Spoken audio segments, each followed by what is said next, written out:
Hey, what's up everybody? It's BDF44 coming at you with another video. So I've been giving some great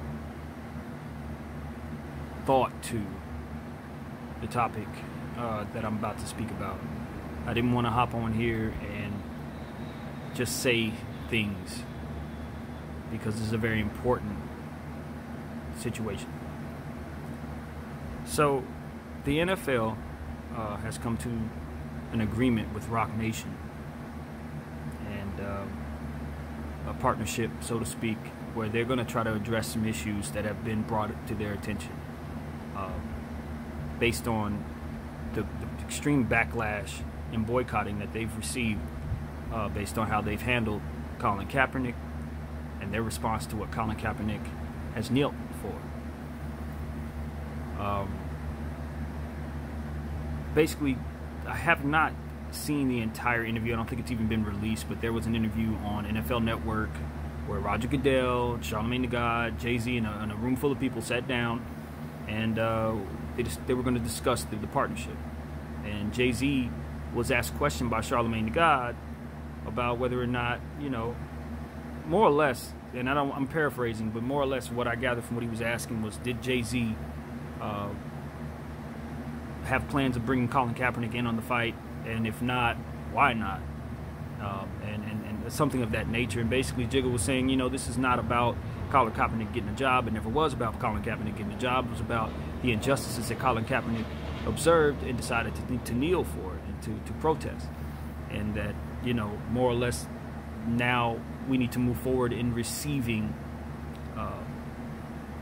what the NFL has to offer in regards to hearing what we've had to say. And now this is their action, you know. So from that standpoint, I understand where Jay-Z's coming from, and I think that would all be cool if Colin Kaepernick wasn't making it a point to, you know, try to get back into the league and try to raise awareness to the fact that he's been held out of the league. He's basically been counting down. He's on a campaign telling people, yo, this has been so-and-so amount of days, and I still am not working. I'm ready to go, you know, and that's... He wants to get back into the NFL. So Jay-Z seems to be, in a lot of people's minds, shutting the door on any possibility of that taking place. Jay said he had a conversation with Colin Kaepernick, and he didn't tell us what that conversation was about. But Colin Kaepernick's girlfriend has come out and since shown some displeasure for what has taken place in regards to this partnership. To what degree, I don't know. That's why I phrased it that way, because I just haven't seen the quotes or what have you. But I know that she was against it. What Jigga doesn't understand, in my opinion, is that because Colin Kaepernick doesn't have a job, the people who are in support of Colin Kaepernick view Colin Kaepernick's unemployment as a slight to the movement in and of itself. It's like, yeah, you're putting Jay-Z in front of us telling us you hear us, but if you really hear us, you'd give that man an opportunity to play football again.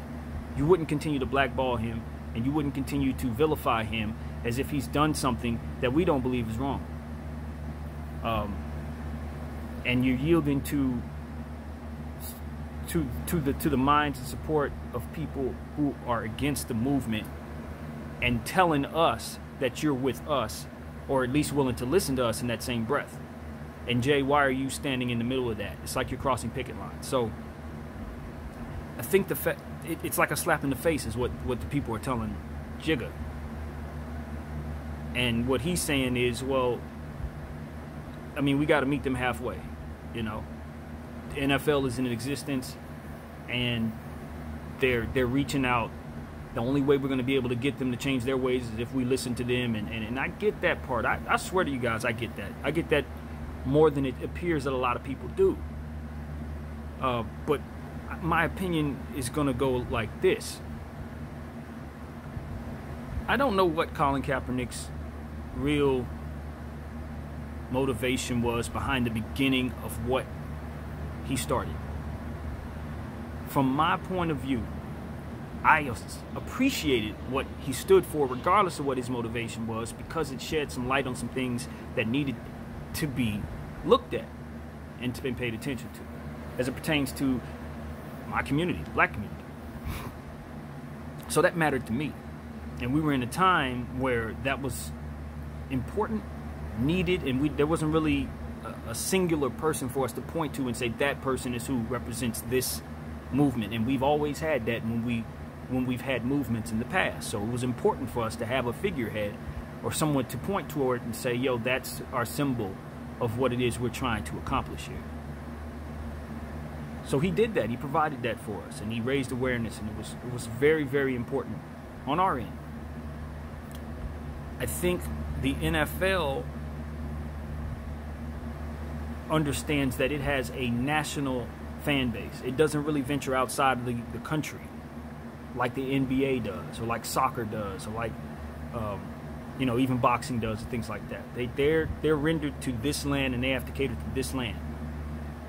And this country, a majority of their fans on the other side of that spectrum as it pertains to those views. So they cater to those people above all else because they have to. As to where the NBA maybe doesn't have to, because they have fans in so many other places, I just stated. So when the NFL takes certain stances, they have to pick and choose who matters. And in this case, it seems to me, and seems to the black community, that they chose to go with the other side, more or less. The white nationalists of the world. That's what the numbers told them they had to do, is what I take it. That was my opinion. I just figured the numbers told them they needed to do that. And, we were collateral damage. So it was cool. We're collateral damage. We will stay away. Since that's what you've chosen, hey, I wasn't a full-fledged, let me just boycott the NFL. But I lost interest. As a black person, it's hard not to, when you see the stances that they take in regards to what it is that you believe in. I believed in the kneeling. I've said that. I think kneeling was important. I don't think that it was something that was intended at its spirit to offend.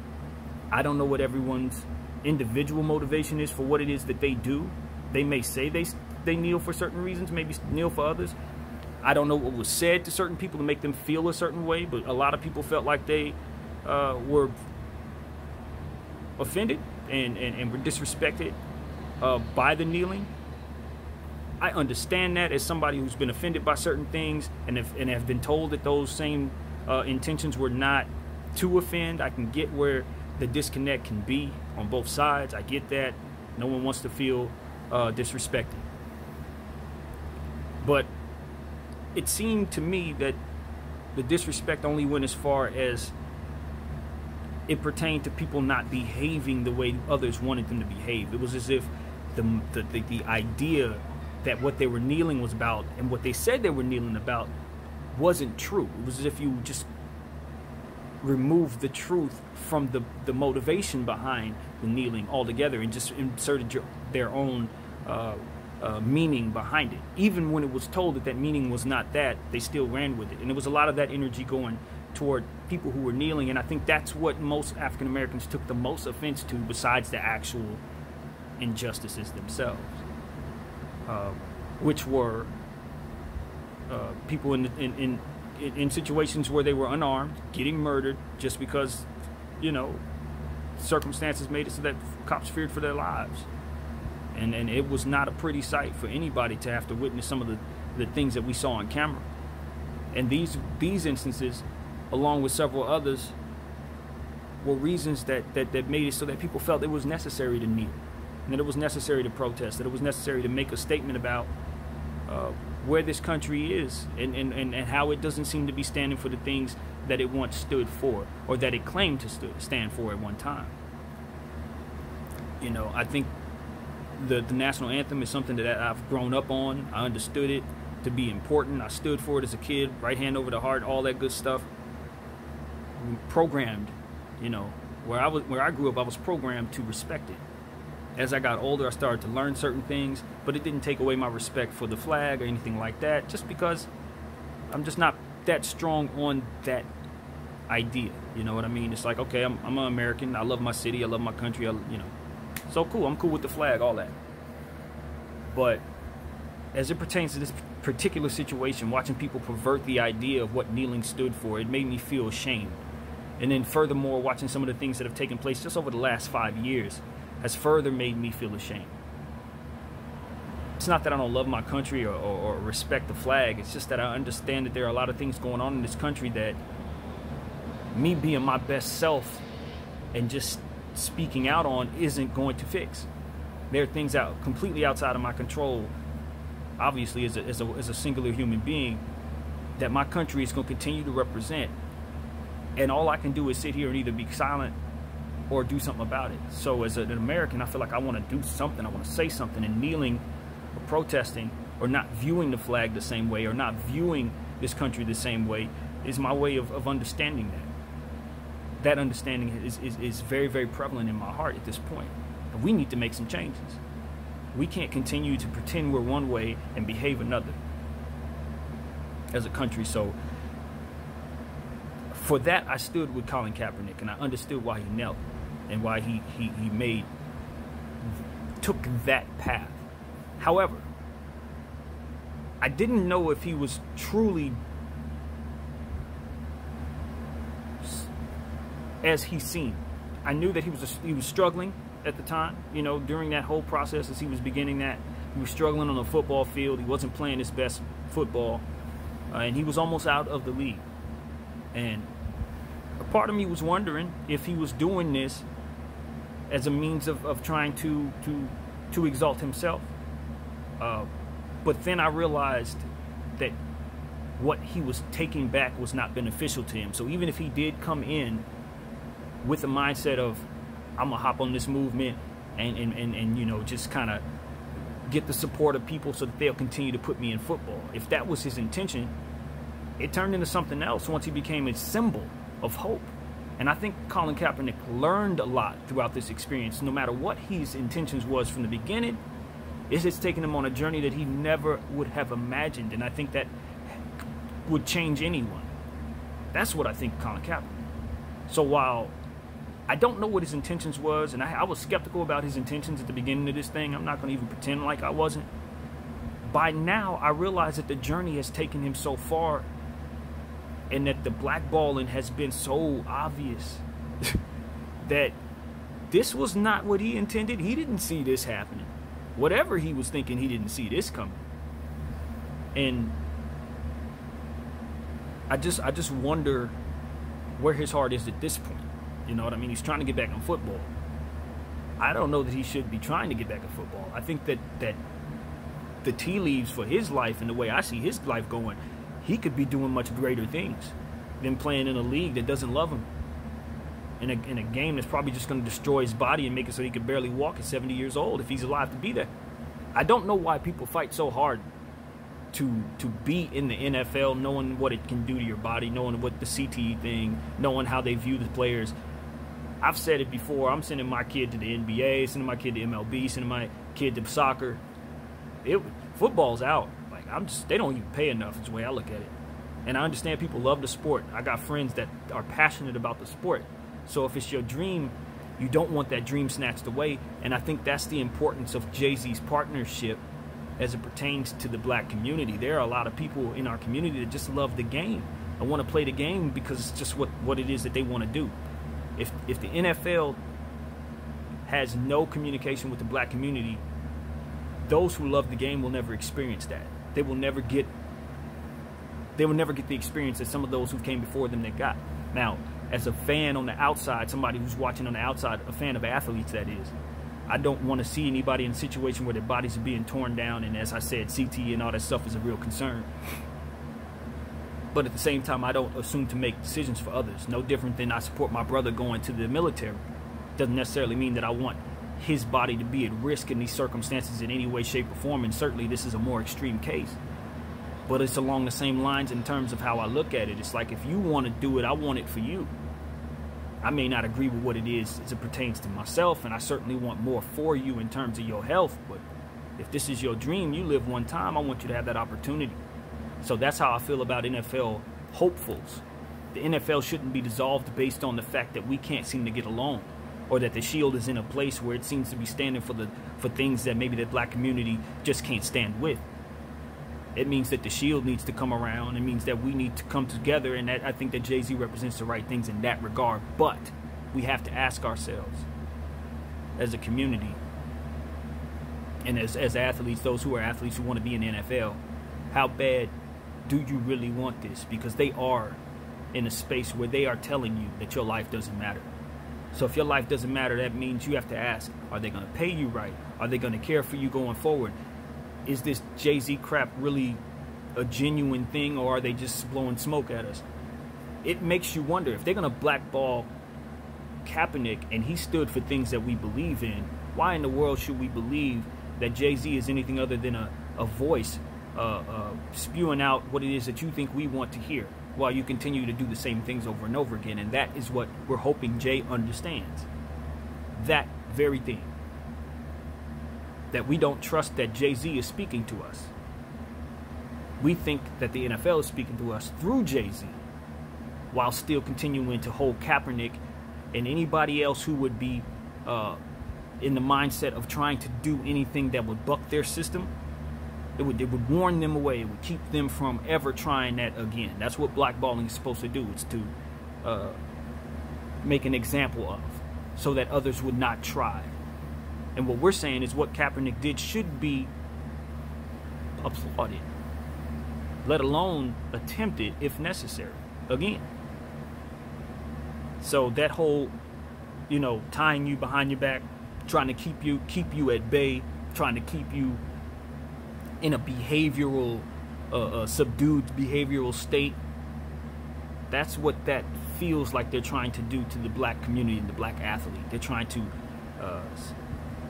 sedate us, patronize us, so to speak, with this Jay-Z figurehead.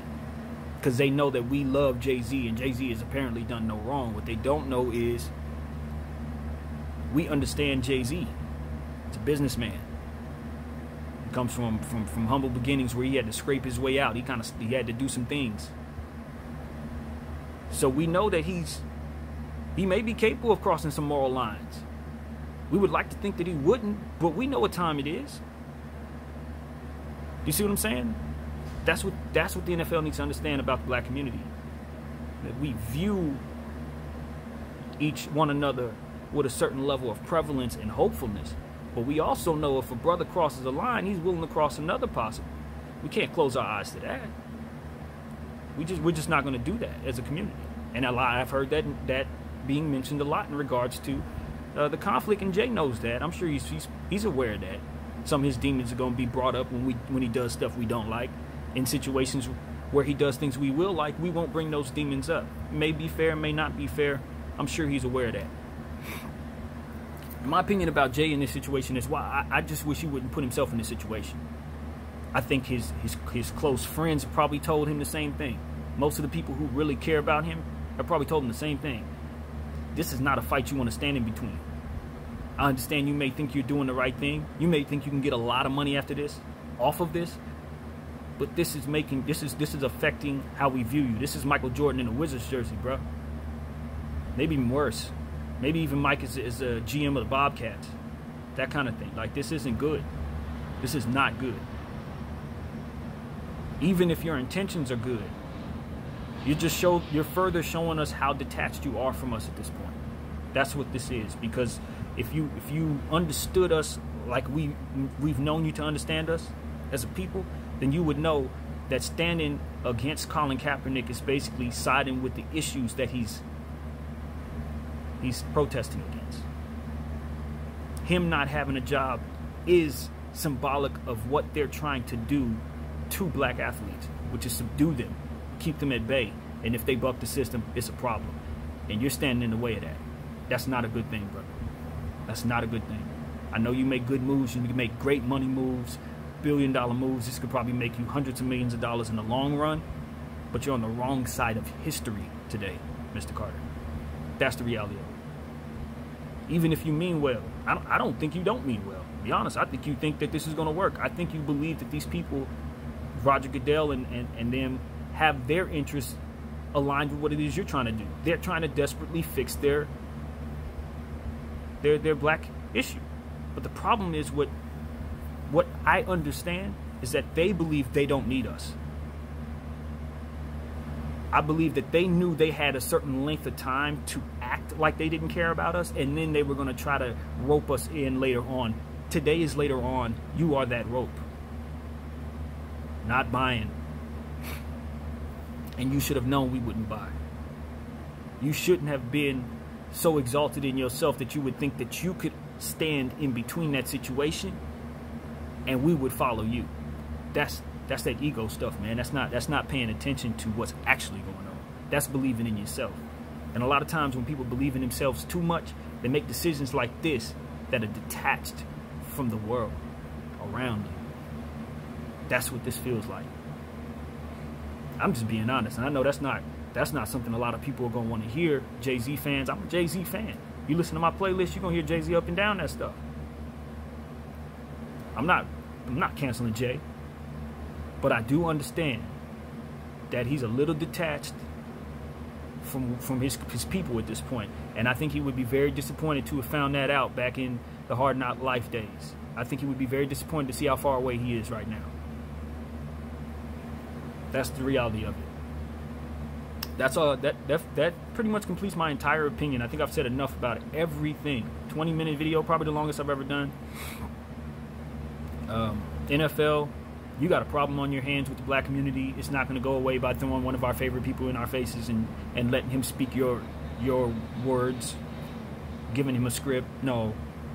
Having him looking crazy up here trying to answer questions that he know damn well he should not be answering for you. No. That's not it. That's not it. And this is more about, this isn't just about injustice. It's part of it. The other part of it is just flat out decency and mistreatment and respect. So while we're talking about why he kneeled, why they kneeled, the underlining thing that nobody's mentioning is respect. I'll leave it at that. BDF.